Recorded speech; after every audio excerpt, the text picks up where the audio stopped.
All right, Monday again. We're closing down near the end of the season here, getting tight. Got 2 to go, and I couldn't be happier for our football team. Like I said after the game, they played their tails off. It was a statement win for the program, for the university. I don't think we have a lot of team meetings in here where you guys are sitting today, and I don't think there was anybody outside the walls and doors of this room that believed that we could go down to Death Valley and get it done.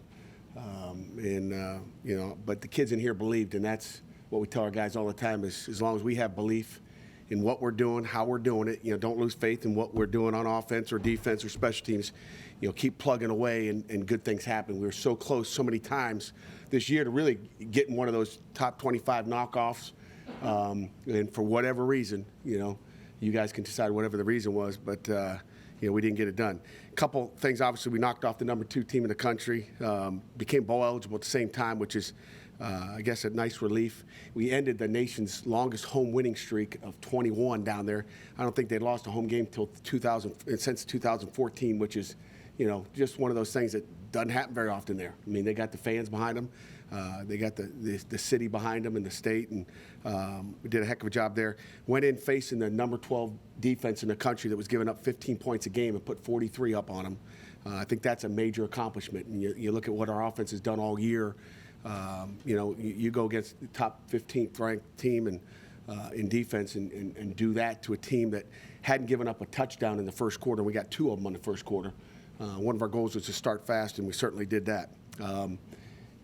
Kids played hard. We didn't come out of it as clean as we'd like to health-wise.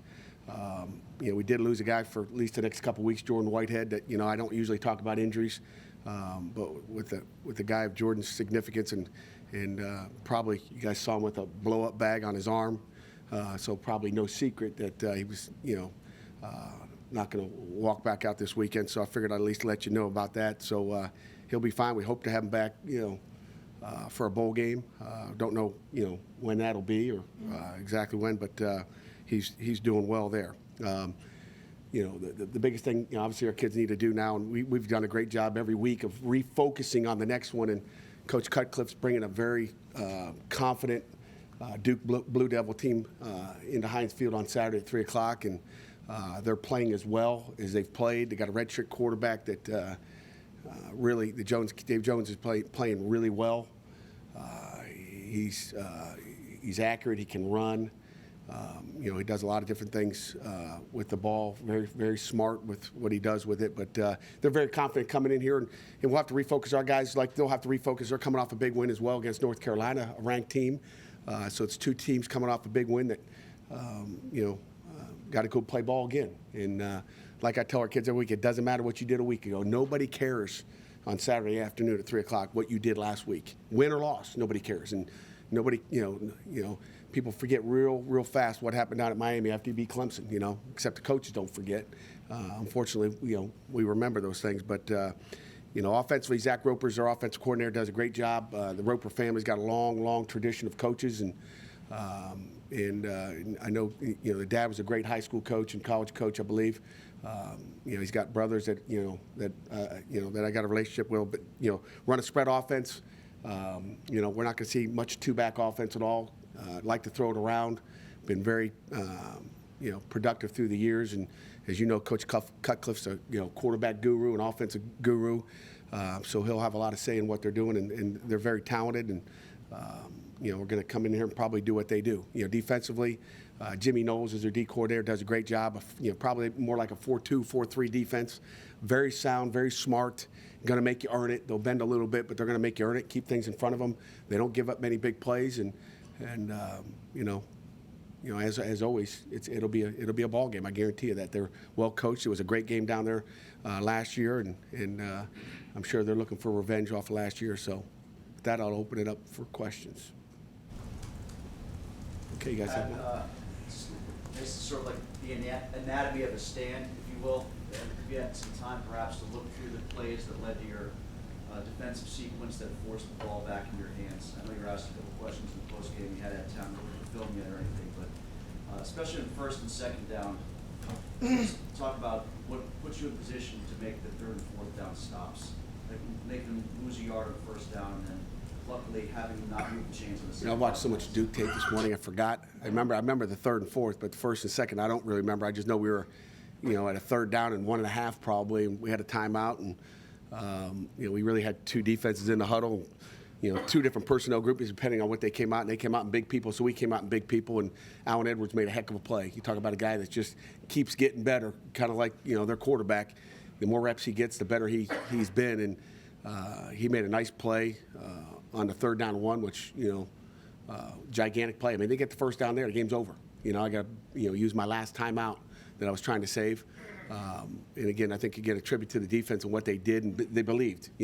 2 weeks in a row, Virginia Tech and in Miami, we talked about it in here about getting the ball back and saving your timeouts and when to use a timeout. And I'm glad we had one timeout left with that offensive drive because, we ended up getting flushed out of the pocket and coming short of a first down and having to use it. We'd like to have used that on a field goal and not had to, throw the ball on the ground. But kids did a great job executing that. But, then on fourth down, they decided to go for it, and which was, risky on their part. But, they were trying to end the game, and they already had a few points put up on them. And, I can't blame Dabo. He's a great coach, and they got the home field. Their fans there. They can end the game with what we wanted to do, end it with their offense on the field is how you always like to do it. And our defensive guys came up, Jeremiah Taleni, as we spoke. The guy's become a star here the last few weeks. I mean, he's making a lot of plays inside, and happy with the way he's playing. And Matt Galambos, who, was, I think, at least our player of the game in this room, voted by the coaches, just, defense player of the week, was very productive, and we were able to keep him fresh, too. I think Quentin Regenis had like 30 snaps in the game, which also kept him, because there was about 100 snaps in the game. I think 98 snaps out of Clemson, and we were able to keep. We had a plan of putting Q in. We always have a plan of putting Quentin in the game, but kind of mentioned to Coach Hartley, you sit there and say it in a staff meeting, you're going to do it. I said, just third series, he's going in. Just tell him so he knows he's going in, and everybody knows. But I think that really helped us keep Matt healthy and fresh. So in the fourth quarter, he's flying around still and is able to make that fourth down stop, with the other 11 guys, of course, but with Galambos and Taleni on that play, that's really what happened on that sequence. At that point, you had like 5 guys contributing in your front 7 on that, right? Because Virginis and Price held the edge, thus forcing him to the outside, and that gave Matt a chance, and also Taleni a chance to catch up from the backside too. Yeah, but again, it comes down to the run defense. I know you guys keep looking at balls go over our heads, but I truly believe that when you stop, you're able to stop the run. That stopping the run and the structure of what we do helps you win football games. If you can't stop the run, I mean, you guys watch it on Saturday afternoons all over the country. People can run the ball. I think they had less than 50 yards. I think we charted it.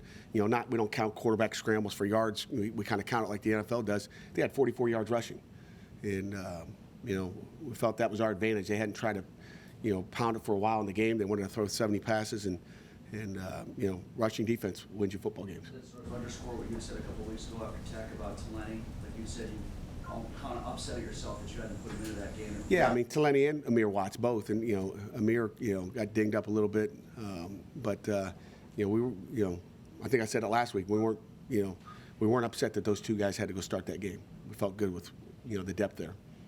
Now, your offense has been really productive. Even not in that game and the previous game. You think maybe that's what Dabo was thinking? They want to give you the ball back, and that's why. So I'd be thinking. You like to just like every week we want to try to end it. Kneel down. That victory play with the tailback about 8 yards, or receiver back to about 8 yards in case something happens with the snap, you tackle them.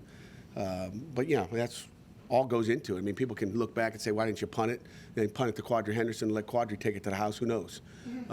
He's been electric with the ball in his hands as a returner. So, I mean, those are great decisions that coaches, get to make, and I don't question his decision. I'm glad he went for it. Using more of a rotation of linebackers, do you think, not only Galambos, but you use Van, you use a couple of, Salim, having those extra guys, how big was that? Yeah, well, we've done that all year. I mean, we've subbed those guys in the right situation. So, I mean, the Mike was a real important one that we did. Sean played a ton of reps out there to the field, and Caprera took most of the reps at the other backer, but Salim came in and made a huge play in the game and had fresh legs doing it. He looked pretty fast there. He got, walked down. The guys were busting him, got walked by Mike Williams, a receiver, and the other guy was coming from the other side. The two receivers are pretty fast. What What was the message yesterday to the team when they came in here? Get over it. Let's move on. Let's get to the next one. We watched all the tape like we normally do. There's no different message. We just talked about the wins, talked about the good things, the bad things, try to make all the corrections. And, another huge play in the game, I'll bring up was, a guy in special teams, Jay Stocker, that ran down on a kickoff on that 6 seconds to go. You could loaf down there and see what happens. They're going to pitch it around and try to make something happen. But Jay Stocker went down there and forced the first throwback. I mean, he was the guy, and he's 5 yards in front of everybody else running down on a kickoff. So, we kind of joked in here that Jay must be the fastest guy in the kickoff team. Where were you other guys?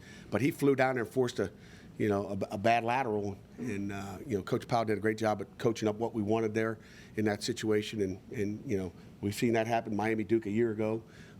People win games on that play. So I thought that was another huge play in the game. Pat, as you watched the tape afterward, how spectacular was that touchdown run by James late in the game?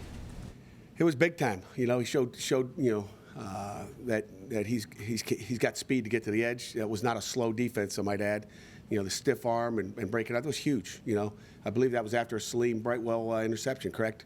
I mean, you talk about those two plays, stacked on top of each other, and there's been times where you get a turnover, all of a sudden you kick a field goal or you got a punt, but that momentum created momentum for our offense, and they took advantage of it. Was there something different that you guys did at times to confuse Watson, or was it just getting more pressure on him because he made mistakes that you don't normally see from him? I don't know. Maybe ask him at a press conference. We did what we do. We had some different coverages in, trying to slow him down, which I don't know if we did or not. But we made him earn some things, and they made some spectacular catches as well. I mean, that Mike Williams, that one catch he had on the first fade, it's like, what are you going to do? But we did some different things, but we didn't do it all perfectly. I can guarantee you that. That touchdown run that you just talked about, the James Conner, at the end of the play, Aaron Matthews had blocked the goal line. It seemed like he made a few tackles and plays on special teams. He's not catching a lot of passes, but is he doing? He's a tough guy. Like I said, when we recruited him, we thought he was tough enough to play defense. So he's obviously tough enough to go block, and he's tough enough to run down as a gunner, make 2 solo tackles against pretty good athletes in space, which, we kind of made a switch to that. We had, gunner tryouts in practice about 4 weeks ago, and ever since we had, gunner tryouts, who wants that job? We need someone that's going to be one-on-one to go down and make a play. But it seems like ever since we had the gunner tryouts and really focused on, something that was a weakness. That's what we do as coaches. That we've seen some great plays made out of, Jordan White had a couple weeks ago, had a couple solos. Aaron Matthews did, and, Lopes had one as well a couple weeks ago. So we've, emphasized something that we weren't getting what we wanted out of, and Aaron Matthews did a great job. How is the tenor of this win, Pat, and the reception that you've received since it, different from even some of your bigger wins that you're Penn State in games like that? Based on my phone blowing up, it was bigger than the Penn State win. I don't remember having this many text messages that I've had to try to return. And for everybody out there, I apologize for not returning them yet, but it's coming little by little. Trying to focus on Duke. It's a big win. I mean, I think, Panther Nation was excited, didn't know what to expect, and just liked the way that our guys went out and fought. And that's what we're going to do every week. I don't think you can say there's a week that we didn't come out and fight. I don't know. Does that answer your question, Craig? I think so. Was there anyone in particular you were surprised to hear from among that? No. I mean, there's a bunch of them. I mean, if I mentioned one, then I'd have to mention 50, and someone would feel bad. So. You talked about this as a statement win. How important is it to capitalize on this in terms of the standings, the rankings, and recruiting? What standings? ACC standings. Oh, we're just going to take it one game at a time. I don't really care about the standings, unless something falls apart in the ACC as far as who's there in the Coastal, and who knows what happens the last 2 weeks. We're just going to take one game at a time and see how it goes. I mean, we just worry about what's happening in the building and worry about beating Duke and a good football team that's, on a high right now. What are your thoughts on how Nathan played? What was the thoughts? Guy played unbelievable. He played spectacular, really. He was on fire. He made every shot. Sometimes he's tried, I don't know if he's in here. Not yet. I think he'll be here with you today, but a couple times he took some shots that he maybe shouldn't have. He was trying to make plays, which is what you want a senior quarterback to do, try to make plays. He could have taken a couple short ones early, but, besides that, the guy was spectacular. I mean, that first throw he threw to Jamar, I was going to try to tip it back to him. It was perfect, and that started off our momentum in that first drive for a touchdown. But Nathan played spectacular. Walter Camp, National Offensive Player of the Week. I think that says probably about enough. I've seen you guys go over just about everything you do, at least in walkthrough film. That probably doesn't include a bunch of guys taking a knee and locking arms before the last second field goal. Mhm. Where does that come from? What kind of emotion was going on your side? I don't know. I saw them all kneeling down. I thought I'd join them. I wasn't thinking about it, but I looked back. I'm like, what am I doing? I'm glad they called a timeout, or I would have been over there with them. They tried to freeze the kicker. Still gave me time to kneel down and reflect with our guys over there. What are you reflecting on? I just knew, Chris was going to, I knew he was going to nail it. But what I really went back to, Syracuse game really is when I knelt down with those guys last time. So maybe every field goal I should go kneel down. Huh, Chris? I'll just go down. I'll take a knee every time. That's kind of what through my mind is, the Syracuse game. We were kneeling down. I was like, this is money. You said on TV that you went up to him and you gave him a kiss after the extra point. I don't know. As a head coach, where'd you learn to kind of handle situations like that when a player goes through a situation in a big game? You know what? You don't really. I don't think you learn it in a book. I could say from my sports studies master's degree at Miami of Ohio that maybe I got it from. Thank you, Robin Veely, one of my professors there at Miami. But that's just something. We're always positive with our kids on game day. I might rip them during practice and here and there, and I might get after people on game day, but not our players. I'm never going to get after our players. You'll get to be positive. It's game day, and that's just my philosophy. And to go tear into a guy, that's not going to help. And I could tell he was down a little bit. He can probably speak a little bit more. Just had that look on his face, and I just went up and said, "Hey, wipe that off. Forget about it. It's over with." And that happens. There's not a player on offense or defense or other parts of the special teams that didn't make a play or make a mistake like he did. And it happens. I mean, you watch the field goal. He kicks. He's trying to kick a 50-some yarder, and you can just see the sand come up from the grass as you watch our copy. And and he's like, I got the ground, which is going to cause it. So that happens. That's no different than a guy dropping a pass, making a bad throw, missing a tackle, not making a play on a ball. But kickers are different than other players. They have to go sit there and think about it for 15 minutes before their next opportunity. So I just I don't know what made me do it. Maybe it's because he's so good looking. I don't know. Pat, you mentioned with the number of texts you got that would indicate this might have been bigger than the Penn State game. For you personally, was this bigger, sweeter victory? No question about it. I mean, they're all sweeter. I think every one you get afterwards, I mean, they're sweeter for different reasons. I mean, an in-state rival game was a big win. And to see how well they're doing down there and having a great year, it makes it even a bigger win. But then to go down in your conference, a conference game that matters, become bowl eligible at the same time as you knock off the number 2 team in the country, it's even better. But you know what? This Duke win, if we are capable of going down there and getting it done, or coming Heinz Field and getting it done, will be just as big. Other people might not think it, but they're a good football team, and every win is a major win. You guys haven't really accomplished your goal that you had before the season, the pursuit of making it to the ACC championship. And you're only 6-4 right now, but you have 2 of those big wins against Penn State, against Clemson. So do you think you can really take away some successful things from the season, even if you didn't reach the ultimate goal? No doubt about it. I mean, you can have goals, but we shoot high, and sometimes you don't get that. But you know what? You get that, and there's nothing wrong with that. But if we'd have said, hey, let's win 6 games, and we win 6 and say, hey, we reached our goal, we're done. I'm going home. I'm going on vacation. Maybe I'll go to South Florida and hang out on South Beach. But, you shoot for here. If you shoot for here, it's not very good. So we're always going to shoot high, and, anywhere, as long as you didn't get down here, you're okay. But we still got a long way to go.